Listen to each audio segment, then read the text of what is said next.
Hi అండి, అందరికీ నమస్కారం. Welcome to my channel. ఈ వీడియోలో ఆంధ్రప్రదేశ్ రాష్ట్ర పెన్షనర్లకి శుభవార్త అండి. కీలక ఆదేశాలు జారీ చేసిన ప్రభుత్వము. ఈ మేరకు సీఎస్ సంచలనం.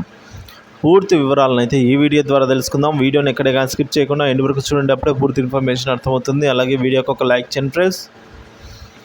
ఇక విషయానికి వచ్చినట్లయితే ఆగస్టు 1వ తేదీ ఉదయం 6 గంటలకే ఎన్టీఆర్ భరోసా పెన్షన్ పంపిణీ కార్యక్రమం చేపట్టడంతో పాటు 1వ తేదీనే దాదాపు 99% పైగా పెన్షన్లను అయితే ప్రక్రియ పూర్తి చేయాలని ప్రభుత్వ ప్రధాన కార్యదర్శి నీరబ్ కుమార్ ప్రసాద్ గారు జిల్లా కలెక్టర్లకు స్పష్టం చేశారు.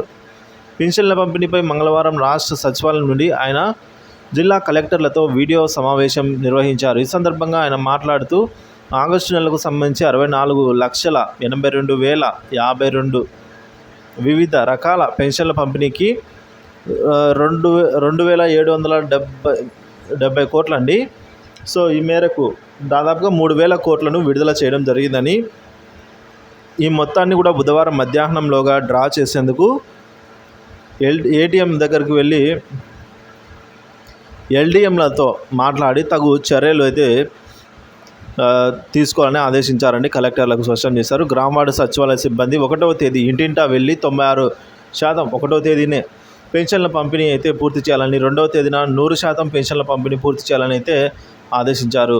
పెన్షన్ల పంపిణీ కార్యక్రమంలో జిల్లా కలెక్టర్లు స్వయంగా అయితే పాల్గొనాలని సిఎస్ నీరబ్ కుమార్ అయితే ప్రసాద్ గారు ఆదేశించారండి. ఇక పెన్షన్ల పంపిణీకి సంబంధించి జూలై నెలలో పశ్చిమ గోదావరి, కడప, అనంతపురం జిల్లాల్లో జరిగిన సంఘటనలు పునరావృతం కాకుండా కట్టుదిట్టమైన చర్యలు తీసుకోవాలని అయితే సిఎస్ నీరబ్ కుమార్ ప్రసాద్ గారు జిల్లా కలెక్టర్లను ఆదేశించారు. ఆ సంఘటనలకు సంబంధించిన బాధ్యతలపై అయితే ఇప్పటికే ఈ విధంగా